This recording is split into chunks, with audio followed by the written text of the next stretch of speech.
आता पहा या ठिकाणी third construction, to construct a triangle if its perimeter, base and angles which include the base are given. म्हणजे आता इथे आपल्याला ट्रायंगल कन्स्ट्रक्ट करायचं आहे की त्याची जेव्हा आपल्याला पेरिमीटर, बेस आणि त्या बेसशी इन्क्लूड असणारे अँगल्स माहिती असतील तेव्हा आपण तो ट्रायंगल कन्स्ट्रक्ट करणार आहोत. आता एक्झाम्पल पहा, construct triangle ABC such that AB plus BC plus CA is equal to 11.3 centimeter. Angle B is equal to 70 degree. Angle C is equal to 60 degree. मग आता ही AB plus BC plus CA ही काय आहे तर it is perimeter of the triangle. Perimeter means addition of 3 sides of the triangle. Okay, त्यानंतर म्हणजे इथे perimeter दिली आहे, त्यानंतर बेसशी इन्क्लूड असणारे अँगल्स दिलेले, angle B and angle C.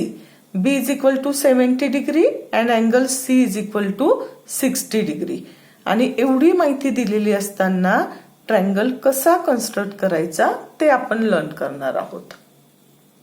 पहा या एक्झाम्पलचं explanation. Take point P and Q on line BC.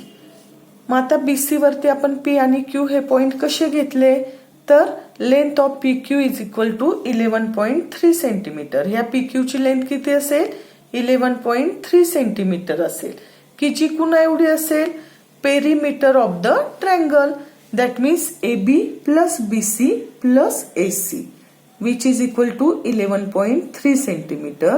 And length of PQ is made by PB plus BC plus CQ is equal to again 11.3 centimetre. Okay, मग आता या ठिकाणी पहा हा जो ट्रायंगल आहे ट्रायंगल PBA, इथे मी सेपरेट त्यांचे डायग्राम ड्रॉ केलेले आहे. Angle ABC is exterior angle of triangle PAB. Okay, and we know that the measure of exterior angle is equal to the sum of measure of its remote interior angle. म्हणजे ह्या जे अँगलचं major आहे ते कुणा एवढं असणार याच्या ह्या ट्रायंगलच्या रिमोट इंटेरियर अँगल एवढं. मग आता angle A and angle B each of how many degree 35 degree. See here measure of angle ABC is equal to 70 degree which is exterior angle of triangle PBA. Now measure of angle A plus measure of angle B which is equal to 35 degree. Okay. Now see in case of triangle ACQ. मग आता ह्या ACQ ट्रायंगलच्या बाबतीत बघा त्याचा सुद्धा exterior angle कोणता आहे angle ACB which is of 60 degree. मग हा जर एक्सटेरियर अँगल 60 डिग्रीचा आहे तर ही मेजर पुन्हा एवढी असणार sum of measure of its remote interior angle, की जे कोणते कोणते आहेत angle A and angle Q. मग हा एक्सटेरियर अँगल जर 60 डिग्रीचा असेल याचाच अर्थ अँगल A हा 30 डिग्रीचा येणार आणि अँगल Q सुद्धा किती डिग्रीचा येणार 30 डिग्रीचा. ओके, आता फायनल कन्स्ट्रक्शनच्या स्टेप्स आपण बघूया. आता फायनल कन्स्ट्रक्शन पहा.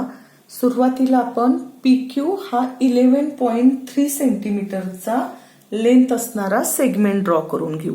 ओके, पहा या ठिकाणी रुलर मध्ये एक्झॅक्ट 0 पासून स्टार्टिंग करून 11.3 पर्यंत डिस्टन्स घेतलं आणि या ठिकाणी एक सेगमेंट ड्रॉ केला. ओके, याला काय म्हटलं सेगमेंट PQ. त्याखाली लगेच डिस्टन्स लिहिलं 11.3 सेंटीमीटर. आता त्यानंतर आपल्याला जो काही अँगल ड्रॉ करायचा आहे तो पॉइंट P जवळ 35 डिग्रीचा अँगल आपल्याला कन्स्ट्रक्ट करायचा आहे. मग आपण काय करणार तर प्रोट्रॅक्टर जे आहे त्याचा मिड हा पॉइंट P वरती ठेवणार. बेसलाईन आणि सेगमेंट PQ एक्झॅक्ट एकमेकांशी मॅच करणार. आता अॅक्यूट अँगल 35 डिग्रीचा आहे. मग राईट साइडने काउंट करा 0, 10, 20, 30. मग 30 आणि 40 डिग्रीच्या एक्झॅक्ट मध्ये पहा एक जरा मोठी लाईन दिसते डार्क लाईन ती आहे 35 डिग्रीची. ओके, मग आपण काय केलं तर पॉइंट पी आणि हा लोकेट केलेला पॉइंट यांच्यामधून जाणारा एक रे ड्रॉ करून घेतला. आलं लक्षात या ठिकाणी हा किती डिग्रीचा आहे अँगल तयार झालेला तर 35 डिग्री. आता आपल्याला क्यू या ठिकाणी 30 डिग्रीचा अँगल काढायचा आहे. मग परत आपण प्रोट्रॅक्टरचा जो काही मिड होता तो क्यू वरती ठेवला, हा सेगमेंट 0शी मॅच केला आणि आता लेफ्ट साइडनी 30 डिग्री मेजर घ्या. 0, 10, 20 आणि 30. बरोबर ह्या 30 डिग्री मेजरच्या इथं एक पॉइंट ड्रॉ करून घेतला. हा सेटल केलेला पॉइंट आणि हा क्यू यांच्यातून एक्झॅक्ट जाणारा एक रे देखील ड्रॉ केला. ओके, मग आता हा क्यू किती डिग्रीचा होता 30. therefore here we can write down 30 degree. Okay, now see its intersection point of these two ray is point A. आता आपल्याला जो काही ट्रायंगल ड्रॉ करायचा आहे, कन्स्ट्रक्ट करायचा आहे तो आहे ट्रायंगल ABC. मग आताशी आपल्याला पॉइंट A मिळालाय. मग हे B आणि C पॉइंट कसे मिळवायचे तर फर्स्ट टाइम ह्या AP सेगमेंटचं परपेंडिक्युलर बायसेक्टर काढून घेऊ, त्यानंतर AQचा परपेंडिक्युलर बायसेक्टर काढून घेऊ. मग परपेंडिक्युलर बायसेक्टर काढताना काय करतो आपण मोर दॅन हाफ डिस्टन्स घेतो. ओके, बघा मोर दॅन हाफ डिस्टन्स घेतलं आणि दोनही साइडनी काय करून घेतले तर 2 आर्क्स ड्रॉ केले. मग आता हे डिस्टन्स चेंज न करता हा जो कंपोजचा पॉइंट आहे तो A वरती ठेवला आणि त्या आर्क्सला इंटरसेक्ट होतील अशा दुसऱ्या 2 आर्क्स काढून घेतल्या. बरोबर ह्या आर्क्सच्या इंटरसेक्शन पॉइंट मधून आपण एक लाईन या ठिकाणी ड्रॉ करूया. Okay, we have to draw a line passing through the intersection point of these arcs. Understand? Now see where this line is intersect PQ, then name this point as B. हा जो perpendicular bisector काढला हा या PQ ला जिथे intersect झाला तिथे आपण B हा पॉइंट लोकेट केला. ओके, मग आता A पॉइंट मिळाला, ट्रायंगलचा पॉइंट बी देखील मिळाला. आता सी पॉइंट कसा मिळवणार आपण bye drawing perpendicular bisector of AQ. Okay, मग परत काय करणार आपण कंपास मध्ये मोर दॅन हाफ डिस्टन्स घेणार. साधारणतः लक्षात येईल की एवढं डिस्टन्स हे AQचं हाफ डिस्टन्स आहे. मग त्याच्यापेक्षा जास्त अंतर घेतलं आणि दोनही साइडला 2 आर्क्स ड्रॉ केले. ओके, त्यानंतर डिस्टन्स बदलवू न देता कंपोजचा पॉइंट A वरती ठेवला आणि ह्या आर्कला इंटरसेक्ट होणाऱ्या दुसऱ्या 2 आर्क काढल्या. आता या ठिकाणी ही आर्क्स थोडी कमी पडते. मग अशा वेळेस आपण काय करणार की ती आर्क वाढवून घेऊया. ओके, आणि त्यानंतर दोनही आर्क्सच्या इंटरसेक्शन पॉइंट मधून जाणारी परत या ठिकाणी एक लाईन आपण ड्रॉ करून घेतली. Okay, see this line. आता ही लाईन PQ ला ज्या ठिकाणी इंटरसेक्ट झाली त्याला म्हटलं point C. Now joint AB and AC. आता या ठिकाणी आपण काय करणार पॉइंट A आणि पॉइंट C हे जॉईंट करून घेतले. Similarly we have to joint point A and point B exactly.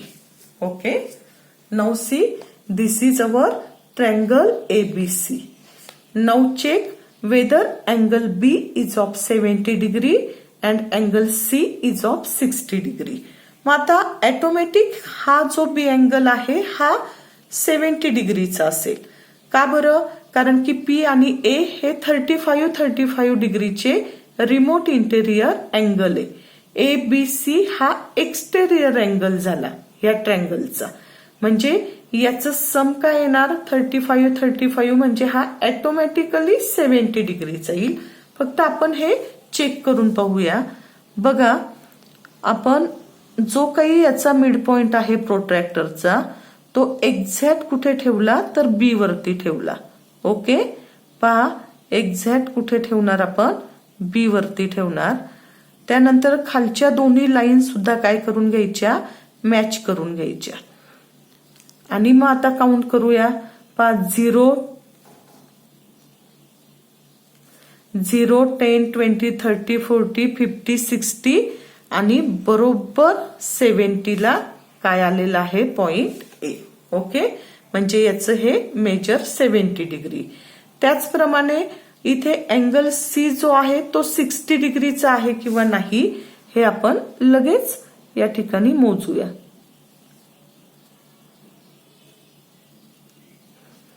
परत काळजी घ्यायची आहे की प्रोट्रॅक्टरचा मिड पॉइंट आणि पॉइंट सी एक्झॅक्ट एकमेकांशी मॅच झाले पाहिजे. ओके, या दोनही लाईन, प्रोट्रॅक्टरची बेस लाईन आणि हा सेगमेंट सुद्धा मॅच झाला पाहिजे.